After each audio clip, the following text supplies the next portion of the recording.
guys, it's Kales, and August is almost over, and I realized that there was a video I wanted to do for August that I hadn't yet done, and that is the monthly reads video for the month of August, which is underrated books. For those of you who do not know, Kayla over at Kayla Rain and Trina over at Between Chapters created this Goodreads group called Monthly Recommendations, where like groups like Tuesday Talks or Top 5 Wednesday, you would make videos as a part of a group, but this one is monthly rather than weekly. That being said, here is my list of underrated books. The way that I also chose to talk about this was to talk about books that people don't talk about on BookTube every day that I'm a big fan of. And so I have 6 here for you today, starting with The Dairy Queen Duology by Catherine Gilbert Murdock.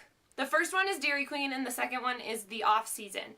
This book series follows a girl named DJ Schwenk who lives on a dairy farm in Wisconsin. It's a realistic fiction book where she finds she wants to play football. She has brothers and she's very tomboyish, and she finds that she wants to try out for the football team, and also she finds herself training this other football player and trying to help him, and a sort of romance develops between the two of them as he also works on their farm. It's not as hokey as it sounds. It's very realistic, it's also very family central, and I like the idea of having this strong female character, DJ, who's not just about the romance. This realistic fiction yes, has the romance as a major central theme. However, a lot of other things are going on in her life. Plus, it's set in Wisconsin, which is where I went to school, and that's just amusing to me. The second book that I want to talk to you about is actually a trilogy, even though I don't own the second one, and the trilogy is the Curse Workers Trilogy by Holly Black. The first book is White Cat, the second one is Red Glove, and the third one is Black Heart.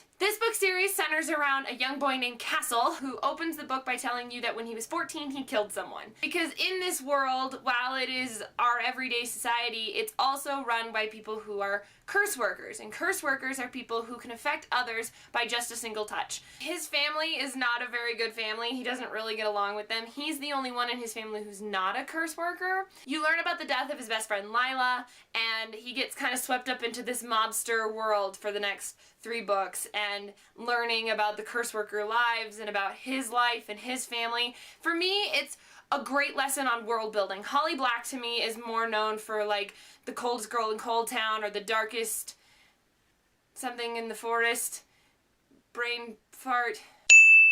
This is actually her best example of world building because I think she is able to integrate this new element of the curse workers yet into this everyday society with these mobsters, and to me it's fascinating and awesome. If you want a lesson in world building and you want to just immerse yourself in it, this is a great series. Plus, it's got an excellent plot line with lots of adventure and lots of suspense as well. The next is also a series, which I think currently has 6 books out right now, but I only have 3. STRAVANGANZA series, which I'm sure that you've heard me talk about before on this channel. Book 1 is City of Masks, Book 2 is City of Stars, and Book 3 is City of Flowers. It goes on to City of Ships, City of Secrets, and I'm forgetting one.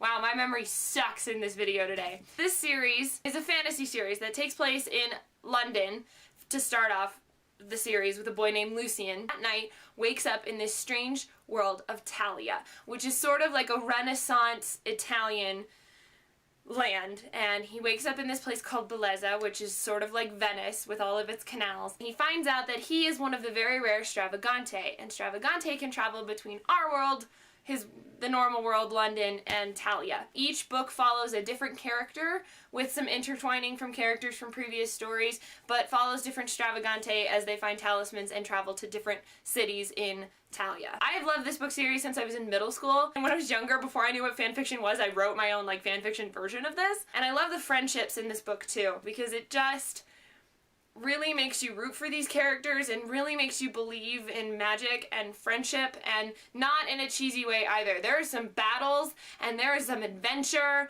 and you're like, holy crap, she doesn't hold anything back. I think the author Mary Hoffman is a masterful storyteller as well. The next book I want to talk about is also a part of a series, but I only own the first one because I think these books are out of print, which is why I have a really hard time finding any of them, and they are the Guardians of Time Trilogy by Marianna Curley. I love this series. I read it on a whim at the library back in high school, and the book centers around these kids teenagers, really, who get swept up into protecting time. And it is as cool as it sounds, of this society where they're trying to protect events that happened in the past. When I think about time traveling books, this is what I think of, and it's really not that popular, and I don't quite know why. I think it's excellent, really cool, very fast-paced, which I think is great.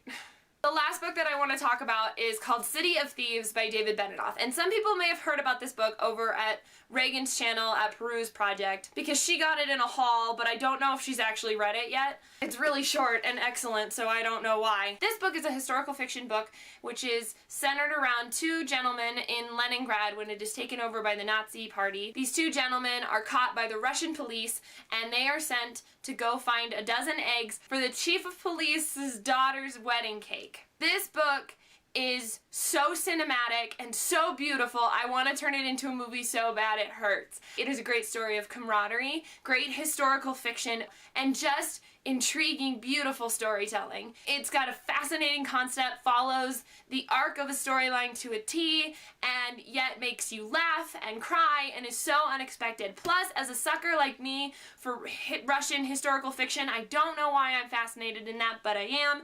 This is the perfect book. And even if you're not fascinated with Russian historical fiction, it's a book that a lot of people would enjoy just for the camaraderie, the adventure, and also the fascinating, funny, heartbreaking storytelling that's in here. And bonus, David Benioff is the showrunner for Game of Thrones. Yeah, so you can't get much better than that. There you have it, ladies and gents, some of my underrated books for the month of August as a part of the Monthly Recommendations Group. I will link Trina, Kayla, and the Goodreads group all down below. And please let me know in the comments below about any of these books. If you want more information on them, I'm going to be happy to talk to you about it, or if you have any underrated books that you love that you want me to try out.